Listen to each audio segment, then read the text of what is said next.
So how's everybody doing today? So this is my post E3 wrap up, I guess you could say. E3 this year was absolutely amazing.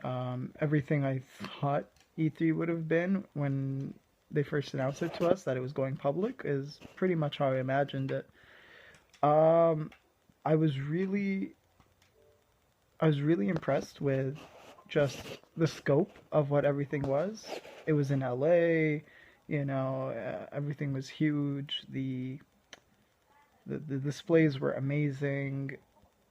There was a lot of swag, but to get most of the swag, you had to participate in some of the things. It wasn't like your normal con where they kind of just throw things out to you as you're walking down the crowd, or a lot of it you had to actually like subscribe to their things or post a post on Twitter or Facebook or through Instagram, and you'd get like some small little button, which was worth it, and it was part of the fun of what E3 was. Um, we had gotten there maybe at 10 a.m. roughly, and we were lucky because when we got there, at first we thought, oh my God, the line is just huge. But it turns out right after we got there, the line just extended and it actually started to fold over on itself, and it was just this huge mess with tons of fans just in a big loop. The only people that were lucky enough to actually get in early were people who had the media or press pass, which was the clear badge. For the rest of us, it was just a giant sea of neon green badges, and it had like a sense of camaraderie. We were all fans, and we were all going there to support. But it sucked that the line actually became a safety hazard from the ESA, which is why the next 2 days they kind of let people in early, not into the show floor early, but into the building at least, just to try to reduce some of the buildup. Um, but going to things like Fan Expo or Comic Con, generally the lines are huge, so you can't really say, oh, the lines at E3 were big, but not think of the other ones. So it was within the realm of reason. The actual show floor was just so massive. They had it split up into three different areas. The main entrance is where Xbox was, Xbox, Activision, Bethesda, and a few more developers. On the opposite side, there was Sony and Nintendo were the big ones, along with smaller developers and publishers, which was pretty cool. And right in the middle, there was a very private show floor, but it wasn't anything where you could go in and test some of the games. It was more to speak to some of the developers, and it had things like Crytek or Telltale and Hasbro or Cartoon Network, for example. And those were mostly meetings that they were having while they were there. So it was hard to actually get in to see them, but whenever you did, they were so receptive, and you were actually talking with the developers and the publishers of the actual games themselves. And they were really, really sweet. They gave us some nice merch and some goodie bags. Telltale themselves was amazing. They were my favorite ones that were there. They invited me to a art and networking session. But with E3 being so crazy, we tried to make it, but we unfortunately couldn't. But the guys there are just amazing. Um, so on the opposite side of the room where Sony and Nintendo were, the lines were pretty much capped. And for people who ended up paying the $250, it was kind of disheartening to not be able to do some of the things you wanted to go in. Sony had a very, very good idea where they did pre-registration for some of their events. You had to have the latest update on your Sony app, but at least it stopped lines from happening that some people were waiting at E3 from 12 till 6, and they didn't even get into the games they wanted to see, and they didn't even get to walk around the show floor. That's how massive the lines actually were. And to those guys, it was kind of disheartening that not they didn't even get to see or play some of the games they wanted to check out. But the overall experience at E3 was very heartwarming. There wasn't as much cosplay as I was expecting. I was expecting droves of people and you know, Final Fantasy get-ups, just because Stormblood was there, for example, or I did bump into a Destiny Trials cosplayer who was the coolest guy ever. He let me put on the helmet. It was awesome. And it's people like that that really make these events special. It's like the fans. So I was expecting a lot of cosplay. But what I realized during E3 was it was less of a fan event and it was more of a developers conference, and that's what E3 essentially was. And with E3 dwindling over the past couple of years, with negative reviews and a lack of general interest with things like Gamescom or the TGS, taking center stage. Blizzard wasn't there because Blizzard does their own thing with BlizzCon. The prestige of E3 definitely had been taking a toll over the past couple of years, and by opening it to the fans, I definitely think it was a great idea that they wanted to bring it into the public, and that's, if you think of it, that's where E3 really had to go.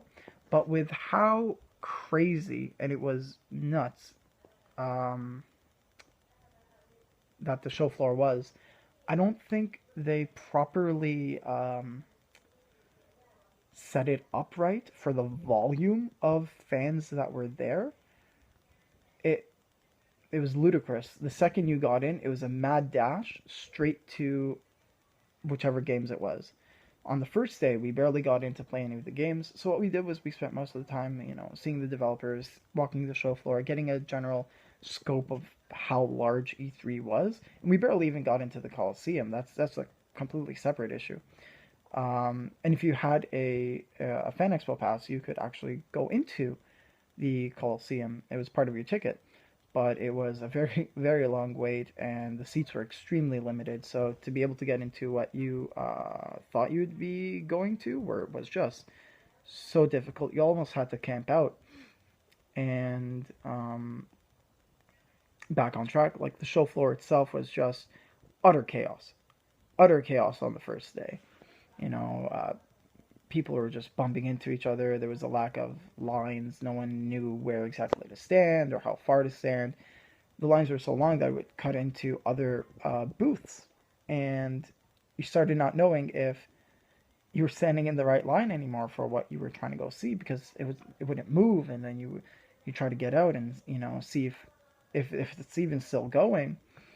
So I think maybe next year they should do what Sony did, and they would have like a specific time to go see to go do or play specific um, games or watch trailers or gameplay of certain games.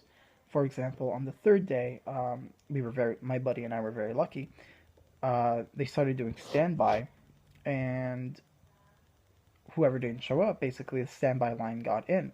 And the standby line was usually it was pretty short in comparison to how large the actual line for it was. I'm going to use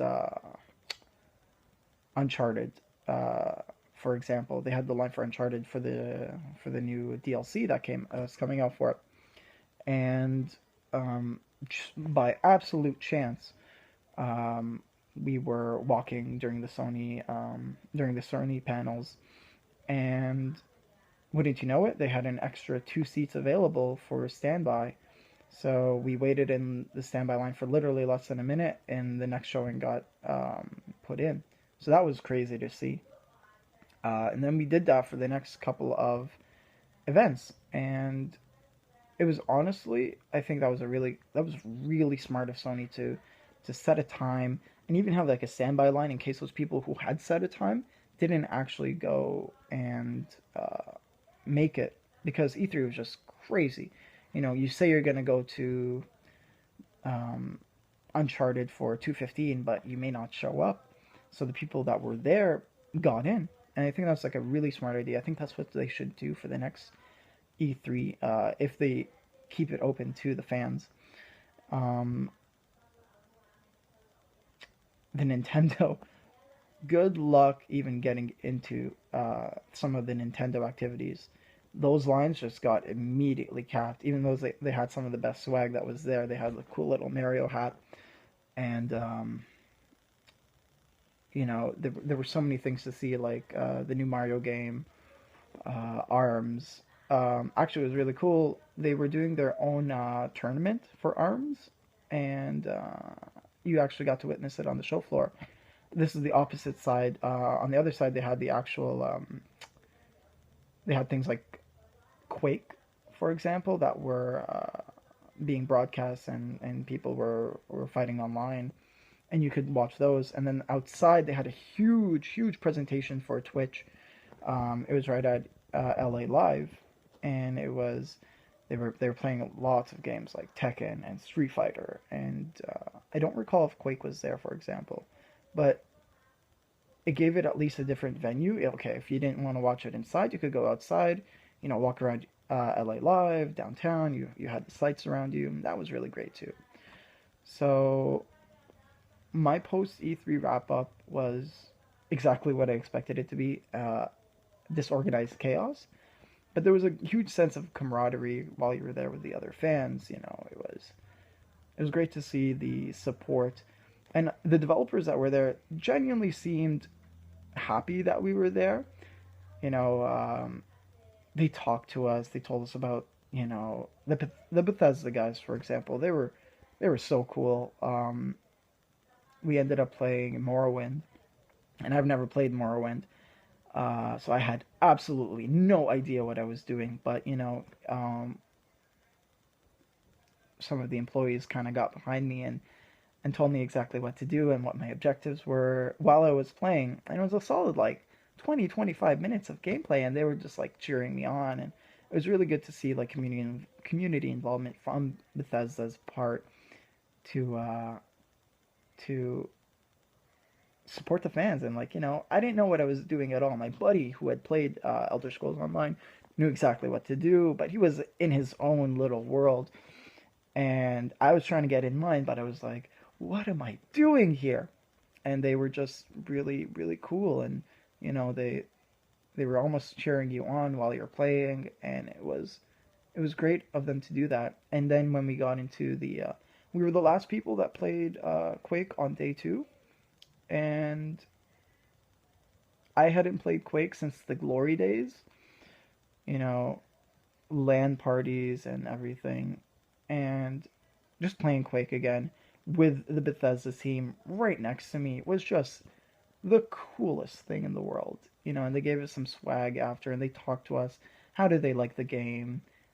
Us, how is Bethesda doing for their fans? The support, they were really generally interested in us and our feedback, and that was a great step from Bethesda.